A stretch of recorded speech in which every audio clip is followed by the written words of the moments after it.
Bonjour et bienvenue pour notre troisième thème de notre série Vivre du yoga, où j'aide les profs de yoga à trouver leur identité en tant que prof, trouver leurs élèves, trouver leur système et peut-être vivre du yoga à plein temps comme moi. Je m'appelle Blanche, ça fait 4 ans que je suis prof de yoga à mon compte et depuis 1 an, je suis passée à plein temps, donc je ne fais que du yoga, ce qui est un rêve éveillé pour moi. Donc je suis là pour aider les profs de partout et d'ailleurs à faire la même chose. Aujourd'hui, le troisième thème, c'est quelles sont les 3 clés à savoir pour mettre ton juste prix, mettre le prix de tes cours. Évidemment, toutes ces vidéos se basent sur mon expérience personnelle, donc je vais te faire part de mes petites anecdotes et on commence tout de suite avec la première clé, partir de haut. Pour moi, il faut toujours partir de haut quand on met son prix, je t'explique ça tout de suite. Il faut d'abord que tu saches où est-ce que tu te places sur le marché du yoga. Est-ce que tu es dans une ville en particulier et tu restes là, donc du coup c'est local? Est-ce que tu es en ligne? Tu saches où tu te places sur le marché. Pourquoi? Parce que c'est quand même bien au départ d'aller voir la concurrence. Il n'y a pas de concurrence, mais au moins savoir qu'est-ce qui se fait en moyenne autour de toi. C'est sûr que si tu donnes des cours à Sydney, ça sera 50 $ de l'heure, alors qu'à Paris ça sera 30, alors que dans le sud de la France ça sera peut-être 20, voire 15. Donc forcément il faut que tu regardes autour de toi qu'est-ce qui se fait, juste pour avoir une idée. On va essayer de pas se baser sur ça. Moi, c'est ce que j'ai fait en arrivant dans ma ville dans le sud de la France. J'ai commencé à aller dans tous les studios autour de moi pour voir le niveau des profs, les studios et du coup les prix et ce qu'ils avaient mis en place. C'était super intéressant parce que au-delà du prix, derrière le prix, j'ai pu voir vraiment le niveau des profs, le niveau des cours et me dire est-ce que ce cours c'est un cours exceptionnel ou plutôt basique?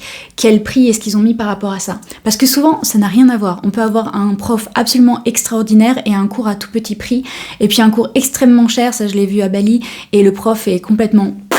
Donc on se base pas sur les prix par rapport à ça, on se base sur les prix juste pour voir ce qui se fait autour de toi. Parce que forcément, si tu emmènes quelque chose de nouveau dans ta ville, tu vas peut-être pouvoir mettre un prix un petit peu plus élevé et pas te tirer vers le bas en fait. Dans notre tête, il y a un lien entre le prix et la valeur du cours. Donc si tu mets un prix trop bas par rapport à la valeur de ton cours vaut vraiment mieux, les gens ne vont pas forcément voir le décalage. Il faut vraiment faire attention à ça et c'est pour ça qu'on essaie de trouver le juste prix où les gens ils te disent pas, comme moi quand j'ai ouvert mon studio, mais tout le monde me disait mais tes prix sont beaucoup trop bas en fait pour ce que tu offres. Donc voilà, c'est bien, j'ai fait les erreurs pour toi, donc je vais pouvoir t'expliquer toutes les erreurs que j'ai faites. Alors maintenant que tu sais les prix qui se font autour de toi dans ta zone ou en ligne par rapport à ce que tu offres, etc., tu as déjà un ordre d'idée et aussi par rapport au cours qui se fait, est-ce que toi, tu penses que tu as plus d'expérience, que tes cours sont une plus belle expérience aussi pour tes élèves, ou alors tu commences juste et tu te dis, bon bah moi je vais peut-être pas mettre le prix du plus beau studio de ma ville, puisque moi c'est une toute petite salle, mes cours sont pas pareils, etc. Mais il faut vraiment que tu fasses la liste de tes valeurs ajoutées. Tes cours, pourquoi est-ce que eux ils ont une valeur différente des autres? Bah déjà il y a toi, ta personnalité, ton cours, ton style, il y a la beauté de ton studio, où est ton studio dans la ville, il y a plein de choses à prendre en compte et ce que je vois souvent c'est que les profs de yoga, surtout les débutants, ils se tirent vers le bas tout seuls et ils mettent pas les bons prix en fait. Et le problème quand tu mets un cours à 5 € ou gratuit, c'est que tu te tires vers le bas mais tu tires aussi tous les autres profs de yoga vers le bas.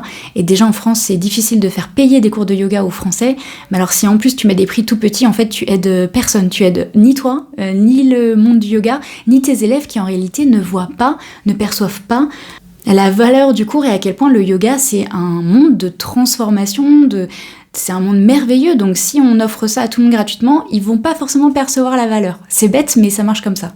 Donc la première clé, c'est savoir combien déjà tu veux être payé, net. À la fin, tu vas avoir combien dans ta poche pour vivre, pour survivre souvent quand on commence. En réalité, je suis pas payée à l'heure de mon studio. Quand on met 1 heure sur mon studio, il y a derrière tout le travail que j'ai fait pour le marketing, etc. Mais du coup, je pars du principe, je me dis, ok, pour 1 heure de cours, combien est-ce que je veux être payée à la fin, combien j'ai dans ma poche, où je vais être contente, où je me dis, ok, c'est bien payé, je suis heureuse, et si je prends pas de vacances pendant 5 ans, ça me va. Voilà, c'est comme ça que je pars. Donc moi, mon prix, tu réfléchis dans ton coin, mais moi, je te donne un exemple, moi, mon prix, c'est 150 € net. Donc à partir de là, je mets mon prix combien je veux et ensuite j'ajoute mes charges, mes taxes, etc. Donc si tu es auto-entrepreneur, tu rajoutes 23% de taxes, tu rajoutes le prix de ton loyer, tu rajoutes tous les outils que tu utilises. Donc moi par exemple pour la réservation, j'utilise Acuity Scheduling qui coûte 30 € par mois. Il y a plein de choses qui vont s'ajouter. Pour les paiements, j'utilise Stripe, donc il faut aussi que je paye ça tous les mois. Donc je mets environ combien j'ai de charges et je rajoute à ce prix-là. Donc moi je pars du principe que ma petite salle, elle va être pleine, elle était pleine dès le premier jour, 8 personnes. Et donc je veux gagner 150 € net. En rajoutant mes charges, etc., en fait il faut que je gagne, que mes élèves payent 200 € de l'heure pour venir, tous ensemble. Donc si je fais les calculs, ça fait 25 € par personne. Bon, 25 € ça fait un peu beaucoup pour là où je suis, ça, je pourrais le faire, mais j'ai décidé de faire un équilibre avec mes cours du lundi et mardi où il y a beaucoup plus de place, et du coup je rééquilibre, donc j'ai mis 20 € de l'heure en me disant, comme je peux avoir plus de gens le lundi, et ça me fait quand même mes 150 € net sur toute la semaine. D'ailleurs on en parlera sans doute dans une autre vidéo, mais quand tu loues un studio, tu vas négocier en fonction de la place, parce que avoir un studio où tu peux mettre 4 tapis ou 20 tapis, ça va pas du tout te donner la même recette, et du coup tu vas négocier le prix du studio par rapport à ça. Si t'es encore vraiment très très débutant et tu te poses encore des questions sur quel genre de yoga tu veux créer, etc., j'ai créé un petit PDF gratuit spécialement pour les profs de yoga qui débutent, donc n'hésite pas à le télécharger, il est en bas dans la description de la vidéo, donc je t'invite à regarder ça. La clé numéro 2, c'est ne pas avoir peur d'augmenter ses prix. Souvent quand on commence, j'ai fait la même erreur, j'ai pas mis le juste prix par rapport à mes cours. Soit les gens voyaient très bien la valeur de mes cours et ils me disaient mais c'est pas assez cher, c'est génial ce que tu fais, j'étais dans d'autres studios, franchement il y a un décalage énorme, donc c'est pas normal que tu sois moins cher ou aussi cher que les autres. Ou alors les gens ne voyaient pas la valeur, et en fait quand j'ai augmenté les prix ils sont partis, et en fait c'est mieux comme ça parce qu'au final mieux vaut garder les gens qui aiment vraiment tes cours et qui veulent payer le juste prix pour toi, et pas juste avoir un cours de yoga au rabais. Comment j'ai fait pour augmenter mes prix? Du coup, à mi-parcours, je me rends compte que mes prix sont beaucoup trop bas, que ça me rapporte pas les bonnes personnes, le bon profil de personnes pour mes cours. Du coup, j'ai lu le livre de Hormozi, Gym Launch, qui est vraiment génial pour les profs de yoga aussi, où il explique tout un chapitre sur comment augmenter ses prix. Donc moi, ce que j'ai fait, c'est que j'ai simplement envoyé un message à tous mes élèves et je leur ai dit que voilà, si je continuais comme ça, le studio, j'allais devoir le fermer d'ici 2 mois parce que en fait, j'étais à perte. Forcément, quand on fait des prix ridicules. Et là, en fait, j'ai décidé de leur proposer de garder le même prix, de rester sur le même prix, mais que s'ils partaient en vacances et après ils revenaient, là, ils passeraient au nouveau prix. Donc j'étais à 50 € par mois. Et du coup, je leur disais, soit tu restes à 50 € jusqu'à ce que tu partes, mais du coup, si tu prends un break de vacances, etc., là, tu passes au nouveau prix qui est 65 €. Incroyable mais vrai, 10 mois plus tard, j'ai encore plus de 6-7 personnes qui payent le premier prix et qui en fait ont toujours payé sans jamais s'arrêter parce que ils préféraient garder ce prix même s'ils rataient des cours en partant en vacances. Après, j'en ai d'autres, des gens géniaux qui sont partis en vacances, quand ils sont revenus, m'ont dit « mets les 65 €. Au contraire, ça me fait plaisir, tes cours valent largement plus que ça. » Et ensuite, tous les nouveaux, eux, je les ai mis directement au nouveau prix et ils n'ont jamais su qu'il y avait un prix avant à 50 € et tout le monde est passé à 65 € directement. Moi, je pars du principe qu'il faut avoir le moins d'offres de prix possible. Quand on regarde les studios autour de nous, c'est incroyable, ils ont tout et n'importe quoi. Ils ont le mois en illimité, le mois en non illimité, le package de 2, de 3, de 5, de 20 cours. En fait, il y a trop. Les gens, ils sont perdus. Nous, le but du yoga, c'est que les gens soient consistants, pas qu'ils viennent au cinéma une fois par mois. On n'est pas un cinéma. Donc, comment rendre quelqu'un consistant? C'est le faire payer tous les mois. Moi, ça m'aide financièrement que les gens payent tous les mois parce que j'ai un coussin de sécurité où je sais que cet argent revient tous les mois. Et ça aide aussi nos yogis, parce que nos petits yogis, ils veulent aussi être consistants. Sinon, ils ne vont pas avoir ce qu'ils sont venus chercher au cours de yoga. Ils sont venus chercher une communauté, un cours, mais aussi tout ce que tu gagnes avec le yoga. La mobilité, la flexibilité, la force mentale, la force physique, etc. Donc, moi, je leur dis, c'est pour eux et pour moi. En fait, c'est parfait, c'est un équilibre parfait. Le fait qu'ils payent au mois et pas par package, par pack, ça fait qu'ils vont être plus consistants, ils vont essayer de moins rater leurs cours. Et moi, derrière, je peux gérer mon loyer sans me stresser parce que tous les mois, j'ai l'argent qui tombe de mes élèves. Et ensuite, ma deuxième possibilité, c'est juste de payer le prix fort, chaque cours 20 €. Donc, j'ai pas mal de gens qui font ça. Voilà. Derrière, j'ai créé un petit package, 85 € pour 5 cours à utiliser sur 3 mois. Ça, c'est un secret. Parce qu'en fait, je ne le propose que aux gens qui vraiment ne peuvent pas prendre la mensualité parce qu'ils veulent venir souvent. Ils viennent vraiment très souvent 1 à 2 fois par semaine. Mais du coup, ils peuvent pas prendre les mensualités parce qu'avec leur travail, ils sont en voyage ou avec leurs enfants, etc. Et là, que à eux, je leur dis, écoute, si tu peux pas prendre la mensualité, mais tu continues à vouloir venir très souvent, je t'ai fait un package à 85 €. En fait, ça leur permet de venir plus souvent, parce que quand tu vends un pack, ils vont se dire, les cours sont déjà pris, il faut que je les utilise, et donc ils vont venir plus souvent que s'ils devaient payer à chaque fois 20 €. Mais ça, je le fais vraiment au cas particulier. Je suis la seule prof de yoga de France à ne pas vouloir faire de réduction. Je pars du principe que si tu commences à faire des réductions pour Noël, pour les vacances, etc., en fait, les gens vont finir par tout le temps attendre les réductions, et les Français sont très intelligents pour ça. Donc du coup, je ne mets jamais de réduction. Comme ça, les gens, ils savent qu'il n'y a pas besoin d'attendre Noël ou Black Friday, ça sera toujours les mêmes prix. Par contre, je t'invite, si tu es en lancement et que tu connais personne dans ta ville, etc., oui, fais un prix de lancement pour ton studio, parce que si t'as du monde qui vient, comme moi c'était mon cas, dès le premier cours, la classe est totalement remplie, il y aura une impression aux élèves que t'es professionnel, que tes cours sont bien, etc., même si c'est ton premier cours et que c'est un big shot, etc. Parce que je connais des profs ici, elles arrivent, elles ont 1, 2, 3 élèves dans une salle immense, ça fait pas pro. Les gens peuvent bien se dire, oui, elle commence, c'est normal de pas avoir du monde, mais en réalité, ça n'a rien à voir. Quelqu'un qui arrive dans une salle bondée, que d'arriver avec 2 personnes, et pendant un mois, la personne, elle a 2 personnes, ça fait vraiment pas pro. Ça donne une mauvaise impression du cours. Donc c'est la seule fois où je fais une réduction, c'est si j'ouvre un nouveau cours et que vraiment je veux qu'il y ait du monde du premier coup. Mais après, j'arrête. Il y a vraiment une date, c'est très très précis mes réductions. Et c'est soit sur un seul cours, soit sur tout le mois pour que les gens prennent tout de suite la mensualité. Mais après, je ne fais même pas de réduction cours d'essai. Les réductions sur des cours d'essai, pour moi, c'est quand tu as de la concurrence. Quand il y a des gens qui font exactement le même genre de yoga que toi, vraiment qui offrent les mêmes cours, le même style. Du coup, oui, vous êtes en concurrence, entre guillemets. Donc les gens, ils vont sans doute venir pour tester les 2 studios et choisir ensuite lequel prof ils préfèrent. Mais moi, j'ai pas de concurrence. Donc, je suis la seule à avoir un studio 100% anglais dans ma ville. Donc, comme j'ai pas de concurrence, je mets pas de prix d'essai. Et quand on me demande pourquoi t'as pas de cours d'essai, je dis, j'en ai pas. Il faut pas se justifier. Et ça, du coup, on arrive pour la clé numéro 3. La clé numéro 3, c'est le bon comportement adapté par rapport à tes prix. Tes prix, tu les fixes, tu les décides, ils sont réfléchis, ils sont... Voilà. Pour moi, tu n'as pas à justifier tes prix. Si tu as bien compris la valeur que tu donnais aux gens et que ton prix est aligné par rapport à ça, il n'y a pas de raison de se justifier, il n'y a pas de raison de faire de réduction ni rien. Mais quelque chose qui est très important, c'est d'être à l'aise avec ton prix. Si tu as l'impression que sur le papier, en fait, tu mets un prix très très haut parce que t'es revenu de 3 ans de stage à Bali et tu te dis quand même je vaux plus que ça, mais que derrière t'es incapable de vendre tes mensualités ou tes packs parce qu'en fait c'est énorme. Et oui, d'autres profs pourraient vendre à ce prix-là, mais comme t'es pas à l'aise avec ton prix, du coup t'arrives pas à le vendre. C'est le cas dans les 2 extrêmes. Si tu mets un prix trop petit, tu voudras même pas le vendre, tu sauras pas comment le vendre, tu balanceras ça comme un petit pain. Alors que si tu mets un prix trop élevé, pareil, tu seras mal à l'aise. Moi je sais, j'étais en mode du coup c'est 65 € et je mettais mes petites épaules comme ça en mode voilà, et je regardais mes pieds. Donc ça vous intéresse de venir ? Et c'est là que je me suis dit en fait il faut vraiment être en accord avec son prix. En fait des fois c'est bien d'être juste au-dessus de ce qu'on pense.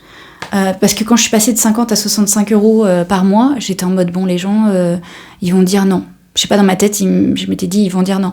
Mais j'étais obligée pour garder mon studio à flot. Et finalement, j'ai, dès la première semaine, eu aucun « ah c'est cher, ah non en fait mon budget ça va pas ». Tout le monde l'a pris tout de suite. Tout de suite, sans aucun argument. Et c'est là que tu te dis « ok, ça doit être le juste prix » ou même un prix encore inférieur à ce que je pourrais demander. Et en fait, j'ai commencé à être à l'aise dès les 2 premières semaines. Je vendais très très bien à mon nouveau prix parce que c'était en janvier aussi, donc j'avais du monde. Et tout doucement, été plus à l'aise avec mon prix et maintenant, je trouve même qu'il est trop bas.